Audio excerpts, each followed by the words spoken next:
October மாதம் 2ஆம் தேதி வியாழக்கிழமை ஆகிய இந்த நாளிலே ஆண்டுடைய பரிசுத்த சமூகத்திலே ஜீவன் பலன் சுகத்தோடு கடந்து வந்து ஆண்டவருக்கு நன்றி சொல்லும்படியாய் கடவுள் நமக்கு தந்திருக்கிற பாக்கியத்தை எண்ணி நாம் கடவுளுக்கு நன்றி சொல்லுவோம். இந்த அதிகாலை ஆராதனையிலே நேரடியாகவும் முகநூல் வழியாகவும் இணைந்திருக்கிறவர்கள் யாவரையும் இயேசு கிறிஸ்துவின் நாமத்தில் அன்போடு வாழ்த்தி வரவேற்றுக் கொள்கிறோம். நம்முடைய ஆரம்பம் பிதா குமாரன் பரிசுத்த ஆவியாகிய திரைகளுடைய நாமத்தில் உள்ளது. ஆமேன். ஜெபிப்போம். எங்களை நேசிக்கிற எங்கள் நல்ல கடவுளை, மகிழ்ச்சியான இந்த அதிகாலை பொழுதற்காக நன்றியோடு ஸ்தோத்தரிக்கிறோம். கடந்த 9 மாத காலம் கர்த்தர் எங்களை சுகபத்திரமாக நீர் பாதுகாத்து எங்கள் வாழ்வின் தேவைகள் எல்லாம் கர்த்தர் கூட இருந்து ஒரு புதிய மாதத்துக்குள் நாங்கள் பிரவேசிக்கிற பாக்கியத்தை எங்களுக்கு தந்தீர். இது அக்டோபர் மாதம் முழுவதும் ஆண்டவரே உம்முடைய வழிநடத்துதலை எங்களுக்கு தாரும். எங்களை சீர்படுத்தி செம்மைப்படுத்தி உமக்கு பிரியமாக எங்களை அர்ப்பணிக்கத்தக்கதாய் தேவன் ஒவ்வொரு நாளும் கிருபையினால் உம்முடைய வசனத்தை கொண்டு வழிநடத்தும். அன்பு நிறைந்த கடவுளை, இந்த மாதத்தின் இந்த 2வது நாளை காண செய்த தயவுக்காக உமக்கு நன்றி. இந்த நாள் இந்த ஆராதனையை ஆண்டவர் ஆசீர்வதியும். உம்முடைய பரிசுத்த சமூகத்தில் ஜெபத்தோடு துவக்குகிற இந்த நாள் முழுவதும் உம்முடைய வழிநடத்துதலையும் பாதுகாப்பையும் ஆசீர்வாதங்களின் நன்மைகளையும் ஆண்டவர் எங்களுக்கு தாரும். இது தொழுகில் வழியாக உம்முடைய நாமத்தை நாங்கள் மகிமைப்படுத்தவும் உம்முடைய வார்த்தைகளுக்கு செவிமடுத்து உம்முடைய வசனத்தின்படி வாழ உதவி செய்தருளும். இயேசுவின் நாமத்தில் கேட்கிறோம் எங்கள் ஜெபங்கள் நல்ல பிதாவே. ஆமேன். 194வது பாடல்.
சங்கீதம் 8 முறைமுறையாக படிப்போம்.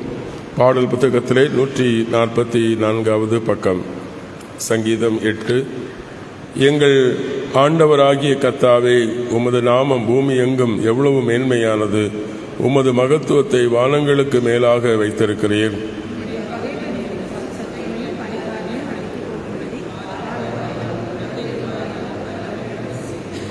உமது விரல்களின் கிரியையாகிய வானத்தையும் நீர் உண்டாக்கின சந்திரனையும் நட்சத்திரங்களையும் நான் கவனிக்கும்போது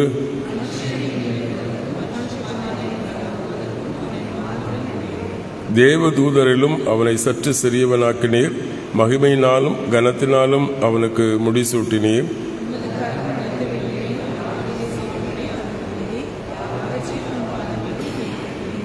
ஆடு மாடுகள் அனைத்தையும் காட்டு மிருகங்களையும்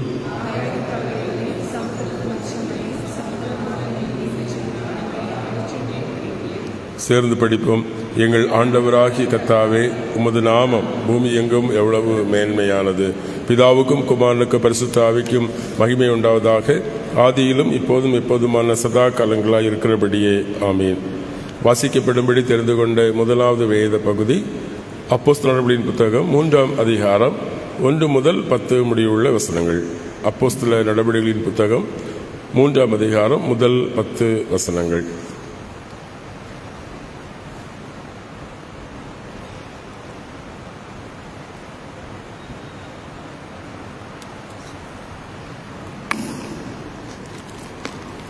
அப்போஸ்தலர் 3ஆவது அதிகாரம் 1 முதல் 10 வரை உள்ள வசனங்கள். ஜெப வேளையாகிய 9ஆம் மணி நேரத்திலே பேதுருவும் யோவானும் தேவாலயத்திற்கு போனார்கள். அப்பொழுது தன் தாயின் வயிற்றிலிருந்து சப்பானியாய் பிறந்த ஒரு மனுஷனை சுமந்து கொண்டு வந்தார்கள். தேவாலயத்திலே பிரவேசிக்கிறவர்களிடத்தில் பிச்சை கேட்கும்படி நாடோறும் அவனை அலங்கார வாசல் எனப்பட்ட தேவாலய வாசல் அண்டையிலே வைப்பார்கள். தேவாலயத்திலே பிரவேசிக்க போகிற பேதுருவையும் யோவானையும் அவன் கண்டு பிச்சை கேட்டான். பேதுருவும் யோவானும் அவனை உற்று பார்த்து, எங்களை நோக்கிப்பார் என்றார்கள். அவன் அவர்களிடத்தில் ஏதாகிலும் கிடைக்குமென்று எண்ணி அவர்களை நோக்கி பார்த்தான். அப்பொழுது பேதுரு, வெள்ளியும் பொன்னும் என்னிடத்தில் இல்லை, என்னிடத்தில் உள்ளதை உனக்கு தருகிறேன். நசரேயனாகிய இயேசு கிறிஸ்துவின் நாமத்தினாலே நீ எழுந்து நட என்று சொல்லி வலது கையினால் அவனை பிடித்து தூக்கிவிட்டான். உடனே அவனுடைய கால்களும் கரடுகளும் பலன் கொண்டது. அவன் குதித்தெழுந்து நின்று நடந்தான். நடந்து குதித்து தேவனை துதித்து கொண்டு அவர்களுடனே கூட தேவாலயத்திற்குள் பிரவேசித்தான். அவன் நடக்கிறதையும் தேவனை துதிக்கிறதையும் ஜனங்கள் எல்லாரும் கண்டு, தேவாலயத்தின் அலங்கார வாசலண்டையிலே பிச்சை கேட்க உட்கார்ந்திருந்தவன் இவன்தான் என்று அறிந்து அவனுக்கு சம்பவித்ததை குறித்து மிகவும் ஆச்சரியப்பட்டு பிரமித்தார்கள் என்பதே.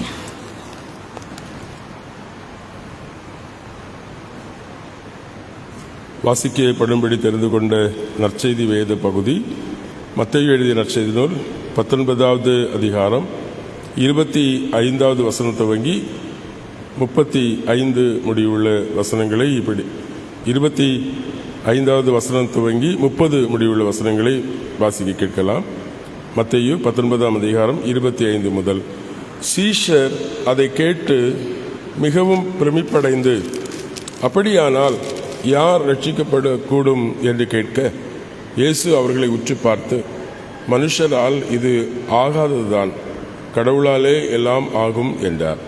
அப்பொழுது பேதுரு அவரிடம், இதோ நாங்கள் எல்லாவற்றையும் விட்டு உம்மை பின்பற்றினோமோ, எங்களுக்கு என்ன கிடைக்கும் என்று கேட்க, இயேசு அவர்களிடம், யாவும் புதிதாக்கப்படும் காலத்தில் மனுஷகுமாரன் தமது மகிமையுள்ள சிங்காசனத்தில் வீற்றிருக்கும் போது என்னை பின்பற்றின நீங்களும் இஸ்ரவேலின் 12 கோத்திரங்களையும் நியாயத்திற்கிறவர்களாய் 12 சிங்காசனங்களை வீற்றிருப்பீர்கள் என்று மெய்யாகவே உங்களுக்கு சொல்லுகிறேன். என் நாமத்து நிமித்தம் வீட்டையாவது சகோதரியையாவது தகப்பனையாவது தாயையாவது பிள்ளைகளையாவது நிலங்களையாவது விட்டவன் எவனோ அவன் பல மடங்கு பெற்று நித்திய ஜீவனையும் சுதந்திரித்துக் கொள்ளுவான். ஆகிலும் முந்தினோர் அநேகர் பிந்தினோரும், பிந்தினோர் அநேகர் முந்தினோரும் ஆவார்கள் என்பதை. திருமறை பகுதிகளை வாசிக்க நாம் நம்முடைய விசுவாசத்தை அப்போஸ்தல விசுவாச அறிக்கையை முறைமையின்படி அறிக்கை செய்வோம். பரலோகத்தையும் பூலோகத்தை படைத்த சர்வவல்ல பிதாவாகிய கடவுளை விசுவாசிக்கிறேன். அவருடைய ஒரே பேரான குமாரனும் நம்முடைய ஆண்டவருமாகிய இயேசு கிறிஸ்துவை விசுவாசிக்கிறேன். இவர் பரிசுத்த ஆவியினால் கற்பத்தில் உற்பவித்து கன்னிமிடத்தில் பிறந்து பொந்தி பீலாத்தின் கீழ் பாடுபட்டு சிலுவையில் அறையுண்டு மரித்து அடக்கம் பண்ணப்பட்டார். பாதாளத்தில் இறங்கி 3ஆம் நாள் மருத்துவருந்து உயிர்த்தெழுந்தார். பரத்துக்கேறி சர்வவல்ல பிதாவாகிய கடவுளுடைய வலது வாசல் வீட்டிருக்கிறார். அவ்விடத்திலிருந்து உயிரோரையும் மருத்துவரை நினைத்திருக்க வருவார். பரிசுத்த ஆவியானவரை விசுவாசிக்கிறேன். பொதுவான பரிசுத்த கிறிஸ்தவ சபை, பரிசுத்தவான்களுடைய ஐக்கியமும், பாவ மன்னிப்பும், சரீர வீழ்த்துதலும், நித்திய ஜீவனும் உடன் விசுவாசிக்கிறேன். ஆமென். பிதாவாகிய கடவுளிடமிருந்தும் குமாரனாகிய கிறிஸ்து இயேசுவிடமிருந்தும் உங்கள் அனைவருக்கும் கிருபையும் சமாதானம் உண்டாவதாக. ஆமென். இந்த காலை வேளையிலே சிந்தனைக்கென்று தெரிந்து கொண்ட வேத பகுதி நான் வாசிக்கிட்ட மத்தேயு எழுதிய நற்செய்தி நூல் 19வது அதிகாரம் அதனுடைய 27வது வசனம். அப்பொழுது பேதுரு அவரிடம், இதோ நாங்கள் எல்லாவற்றையும் விட்டு உம்மை பின்பற்றினோமே, எங்களுக்கு என்ன கிடைக்கும் என்று கேட்டான் என்பதை ஜெபிப்போம். அன்பு நிறைந்த நல்ல கடவுளை, இந்த காலை வேளையிலும் ஆண்டவரே, என்ன எதிர்பார்ப்போடு உம்முடைய ஆலயத்தில் நாங்கள் கடந்து வந்திருக்கிறோம் என்பதை சற்று சிந்திக்கவும், ஆண்டவரே எங்களை சீர்படுத்திக் கொள்ளவும் தூய ஆவியின் வழியாக வழிநடத்தும். கிறிஸ்து வழியாக மன்றாடுகிறோம் எங்கள் ஜெபங்கள் நல்ல பிதாவே. ஆமீன். கிறிஸ்துவுக்குள் பிரியமானவர்களே, ஆண்டவர் இயேசு கிறிஸ்து சொல்லுகிறார், ஐஸ்வர்யவான் செல்வந்தன் பரலோக ராஜ்யத்திலே பிரவேசிக்க முடியாது. ஏன் தெரியுமா? ஒருவேளை ஊசியின் காதிலே ஒட்டகம் நுழைந்தாலும் நுழைந்துவிடும், ஆனால் செல்வந்தன் கடவுளுடைய ராஜ்யத்திலே பிரவேசிக்க முடியாது என்று சொல்லுகிறார். அப்பொழுது ஜனங்களிடத்தில் ஒரு பெரிய கேள்வி, யார் அப்பொழுது ரட்சிக்கப்படும்? யார் அப்போது பரலோக ராஜ்யத்திலே போவார்? செல்வந்தர்கள் போக முடியாது என்று சொன்னால், பொதுவாகவே நமக்கு தெரியும், வசதி படைத்தவர்கள், பணம் பத்தும் பாய், பணம் இருந்தால் இந்த உலகத்தில் எதையும் சாதிக்கலாம். பணம்தான் இந்த உலகத்திலே ஒரு மனிதனுடைய வாழ்விலே அவன் விரும்புகிறதை பெற்றுக்கொள்ள உதவி செய்கிறது என்று இந்த உலகம் நம்புகிறது. ஆகவே பணம் இருந்தால் இந்த உலகத்தில் எதையும் வாங்கலாம் என்ற சூழலிலே ஆண்டவர் சொல்லுகிறார், செல்வம், பணம், வசதி வாய்ப்புகள் இறை அரசுக்குள் நம்மை கொண்டு செல்லாது என்று கேட்கிறார். என்று சொல்லுகிற பொழுது மக்கள் பயத்தில், அப்படி என்றால் யார் போவாங்க? அப்போதான் கடவுள் சொல்லுகிறார், அது கடவுளுடைய காரியம், கடவுளுடைய காரியம். அவரால் கூடாதது ஒன்றும் இல்லை. ஒட்டகத்தையே ஊசியின் காதல் வழியாக நுழைக்க வல்லவர் கடவுள். ஆகவே அவருடைய கரங்களிலே அது இருக்கிறது என்று ஆண்டவர் இயேசு கிறிஸ்து மிக தெளிவாக சொல்லுகிறார். தேவனால் கூடும். அப்பொழுதுதான் பேதுரு ஆதங்கத்தோடு கேட்கிறார், ஆண்டவரே, நாங்கள் உம்மை பின்பற்றி 4ஆம் அதிகாரம், மத்தேயு 4ஆம் அதிகாரம் 18 துவங்கிய வசனங்களில் ஆண்டவர் இயேசு கிறிஸ்து கடற்கரையில் போய் பேதுருவை பார்த்து, பேதுரு, நீ என்னை பின்பற்றி வா, உன்னை மனுஷரை பிடிக்கிறவர் ஆக்கணும்னு சொன்னால், பேதுரு நினைச்சுதான் அவனுடைய வலை, படகு, பெற்றோரை எல்லாம் விட்டு ஆண்டவருக்கு பின் சென்றார். சற்று அப்பால் போகிற பொழுது செபதியுடைய பிள்ளைகள் யாக்கோபும் யோவானை பார்த்து சொல்லுகிறார், என்னை பின்பற்று. அவர்களும் வலைகளை பழுது பார்த்துக்கொண்டாங்க. வலை, பிடித்த மீன், படகு, அவங்க எல்லாம் விட்டு இயேசுவை பின்பற்றினாங்க. பேதுரு கேட்கிற, ஆண்டவரே, நாங்கள் எங்கள் குடும்பம், எங்கள் சொத்து, எங்கள் படகு, அவருடைய ஆஸ்தி என்பது படகும் வலையும் தான், அதெல்லாம் நாங்கள் விட்டு உம்மை பின்பற்றினோமா, எங்களுக்கு என்ன லாபம்? எங்களுக்கு என்ன கிடைக்கும்? எங்களுக்கு என்ன? எங்களுக்கு இது ஒன்றே, பணம் இல்லை, செல்வம் இல்லை, வசதி இல்லை. நாங்கள் இன்றைக்கும் அன்றன்றைக்குள்ளவைகளை கடவுளால் போஷிக்கப்பட்டு கொண்டிருக்கிறோம். அப்படி என்று சொன்னால் எங்களுக்கு இறை அரசிலே வாய்ப்பு இருக்கிறதா என்கிற கேள்வியை முன்வைக்கிறதை நாம் பார்க்கிறோம். அருமையானவர்களே, பல வேளைகளிலும் நம்முடைய எண்ணங்கள், சிந்தனைகள் ஆண்டவருடைய ஆலயத்திலே கடந்து வருகிறது என்பது நாம் நம்முடைய வாழ்வில் இருக்கிற வசதிகளை பெருக்கிக் கொள்வதற்காக, அல்லது செல்வங்களை பெருக்கிக் கொள்வதற்காக, அல்லது நம்முடைய புகழையும் நம்முடைய பெருமைகளையும் மேம்படுத்திக் கொள்ள மட்டுமே நாம் ஆண்டவருடைய சமூகத்தில் கடந்து வருகிறோமே தவிர, ஆண்டவருக்காக நாம் எதை இழக்க ஆயத்தப்படுகிறது, இழக்க விரும்புகிறதில்லை. ஆண்டவர் இயேசு கிறிஸ்து மிகச் அழகாக சொல்லுகிறார், என் நிமித்தமாவது உன் தாயாவது, தகப்பனையாவது, உன்னுடைய சகோதரியாவது, உன்னுடைய ஆஸ்தியாவது, சொத்தையாவது, எதையாவது நீ இழந்தாயானால் உண்மையிலே உனக்கு பல மடங்கு உன்னுடைய வாழ்க்கையிலே அது கிடைக்கும், பலன் உண்டு என்று சொல்லுகிறார். அருமையானவர்களே, அப்படி என்று சொன்னால் ஆண்டவருக்காக இழந்த நம்முடைய வாழ்க்கையிலே நாம் பெற்றுக்கொள்ளுகிற பாக்கியம் என்ன? பாருங்க, பேதுருவுக்கு ஆண்டவர் கொடுக்கிற பதில் பாருங்கள். பேதுரு சொல்ல, நிச்சயமாய் பேதுருவே, நீ எனக்காக எல்லாவற்றையும் இழந்தாய். உண்மையிலே அவர் சொல்லுகிறார், கடவுளுடைய மகிமை வருகிற பொழுது அவர் சொல்லுகிற காரியம் 28ஆம் வசனத்திலே சொல்லுகிற பொழுது, கடவுள் மனுஷகுமாரன் வருகிற பொழுது எல்லாம் புதிதாக்கப்படும், எல்லாம் புதுப்பிக்கப்படும், எல்லாம் என்ன செய்யப்படும்? சீர்திருத்தப்படும், செவ்வாய்ப்படுத்தப்படும். அப்பொழுது நீங்கள், அவர் சொல்லுகிறார், என்னோடு இருப்பீர்கள், கடவுளோடு இருப்பீர்கள், சிங்காசனத்திலே என்னோடு கூட இருப்பீர்கள் என்று சொல்லுகிறார். அருமையானவர்களே, ஆண்டவர் நமக்கு தந்திருக்கிற ஒரு பெரிய பாக்கியம் தான் ஆண்டவரோடு இருக்கிற அனுபவம். அவரை நாடுகிற வாஞ்சிக்கிற பிள்ளைகளுக்கு உண்டு, செல்வத்திலே அல்ல. நான் வாசிக்கிட்ட அப்போஸ்தலர்களின் வேத பகுதி, அங்கேயும் அதே பேதுரு தான். இங்கே என்ன கிடைக்கும் என்று கேட்ட பேதுரு சொல்லுகிறான், என்னிடத்துல வெள்ளியும் இல்லை பொன்னும் இல்லை. நான் ஒரு காலத்தில் ஏதாவது வெள்ளியும் பொன்னும் வேண்டும் என்று நினைத்து தான் இருந்தேன். அந்த எண்ணம், ஆசை எனக்கு இருந்தது. மற்றவர்களைப் போல எனக்கு செல்வம் வேண்டும் என்ற எண்ணம் இருந்தது. ஆனால் இப்போ எனக்கு அந்த ஆசை இல்லை. காரணம், ஆண்டவர் இயேசு கிறிஸ்து என்னோடு இருக்கிறார். பாருங்கள், தாயின் வயிற்றிலே பிறவியிலேயே அவன் ஊனனாக பிறந்த ஒரு மனிதன் ஒவ்வொரு நாளும் ஆண்டுடைய தேவாலயத்தில், எருசலேம் தேவாலயத்தில் அலங்கார வாசல் அடையில் நின்று கொண்டு பிச்சை எடுத்துக் கொண்டிருக்கிறார். அங்கே பேதுரு யோவானும் மத்தியானம் 12 மணி, நண்பர் 9ஆம் மணி வேளை, அவன் என்ன செய்கிறான்? ஆண்டவரை 9ஆம் மணி வேளைன்னு சொல்கிறது 3 மணி அளவு மாலை, ஆண்டவரை தொழுது கொள்வதற்காக தேவாலயத்திலே யூதர்கள் 5 முறை தொழுது கொள்வார்கள். ஆகவே தொழுது கொள்வதற்காக அவர்கள் வருகிறார்கள். அப்பொழுது அவனிடத்திலே, பேதுருவை யோவானிடத்திலே பிச்சை கேட்கிறான் இந்த மனிதன். பேதுரு அவனை அழகாக அதை வர்ணிக்கிற ஆசிரியர், நின்று அவனை உற்று பார்க்கிறார். அவனை நின்று உற்று பார்த்தவொடனே இவனுக்கு ரொம்ப சந்தோஷம். நிச்சயமாக ஏதோ ஒரு பெரிய லமக்கான பெரிய அமௌண்ட் என்ன செய்யும், கிடைக்கும், பிச்சையா எனக்கு போடுவான் என்று பார்க்கிற பொழுது பேதுரு தன் பாக்கெட்ஸ் எல்லாம் தடவி சொல்கிறார், என்னிடத்தில் ஒன்றும் இல்லை, என்னிடத்தில் வெள்ளியும் இல்லை பொன்னும் இல்லை, நீ எதிர்பார்க்கிறது என்னிடத்திலே இல்லை, ஆனால் ஒன்று இருக்கிறது, வெள்ளையும் பொன்னையும் விட ஒன்று இருக்கிறது. பேதுரு அப்போஸ்தலன் தன்னுடைய நிருபத்தில் சொல்வான், நாம் பொன்னினாலும் அல்ல வெள்ளியினாலும் அல்ல, அதைவிட மேலான ஆண்டவர் இயேசு கிறிஸ்துவின் ரத்தத்தினாலே நாம் மீட்கப்பட்டிருக்கிறோம். அந்த பொன்னிலும் வெள்ளியிலும் விலை மதிக்க முடியாது, இந்த உலகத்தில் இருக்கிற எல்லா செல்வங்களுக்கும் மேலான செல்வம் ஆண்டவர் இயேசு கிறிஸ்து இருக்கிறார். ஆகவே தான் சொல்ற, நசரேயனாகிய இயேசு கிறிஸ்துவின் நாமத்திலே எழுந்து நட. கிறிஸ்துவுக்குள் பிரியமானவர்களே, உலகத்திலே ஆண்டவர் நமக்கு தருகிற அழைப்பு, இந்த உலகத்திலே இருக்கிற அழிந்து போகிற செல்வங்களை எல்லாம் விட கிறிஸ்துவை நாம் சொந்தமாக்கி கொள்ளுகிற அந்த பாக்கியம் இருக்கிறதல்ல, கிறிஸ்து நமக்கு சொந்தம் என்கிற உறவு இருக்கிறது அல்லவா, அதுதான் மிகுந்த செல்வம். அது நம்முடைய வாழ்க்கையிலே பல மடங்கு பலனை தரும். அதான் சொல்லுகிற பல மடங்கு பலன் என்று சொல்லுகிற பொழுது அங்கே பொருள் கொள்ளுகிறது. நம்முடைய வாழ்க்கையிலே கிறிஸ்துவை சார்ந்து வாழ்கிற பொழுது நம்முடைய வாழ்க்கையிலே சொல்ல முடியாத சந்தோஷத்தை, சொல்ல முடியாத அமைதியை, விவரிக்க முடியாத சமாதானத்தை, விளக்க முடியாத நிறைவான வாழ்வை நாம் பெற்றுக்கொள்ள முடியும். நம்முடைய வாழ்க்கையிலே கவலைகளை திறந்து மகிழ்ச்சியோடு இருக்க முடியும். காரணம், கிறிஸ்து எனக்கு சொந்தமாயிருக்கிறார்.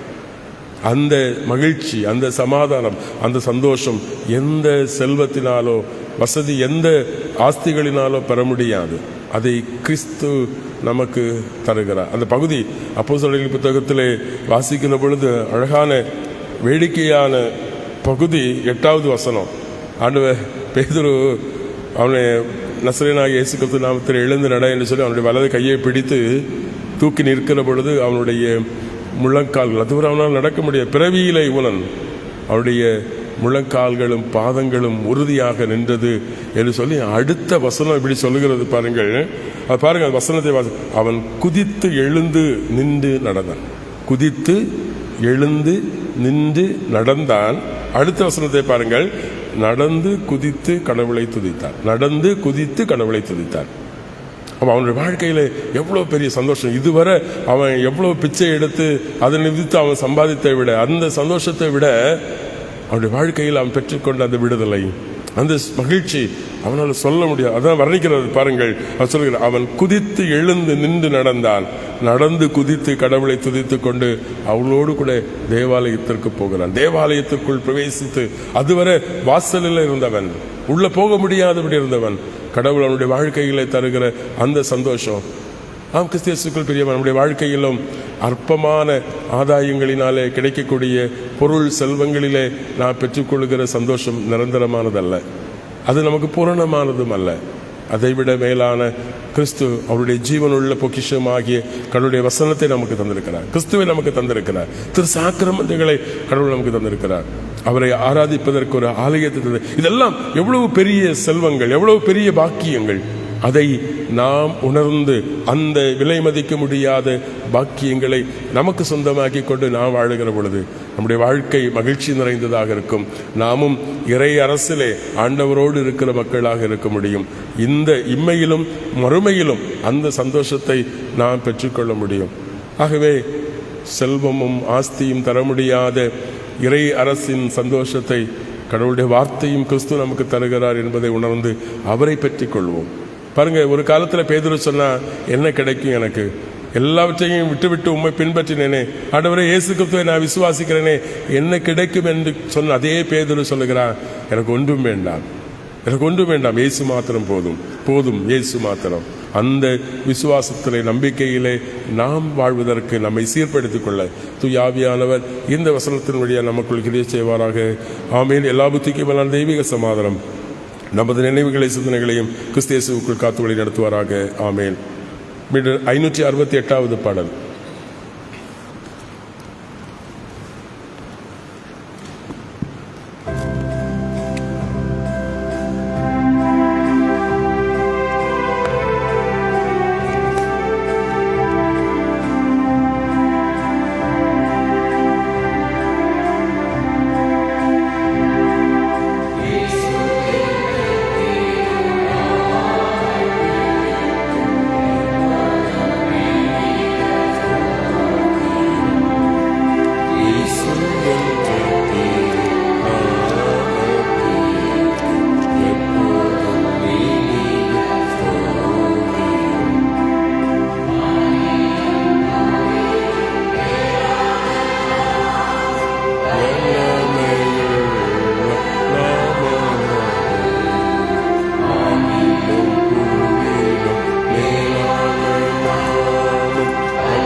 கர்த்தரை நோக்கி ஜெபிப்போம்.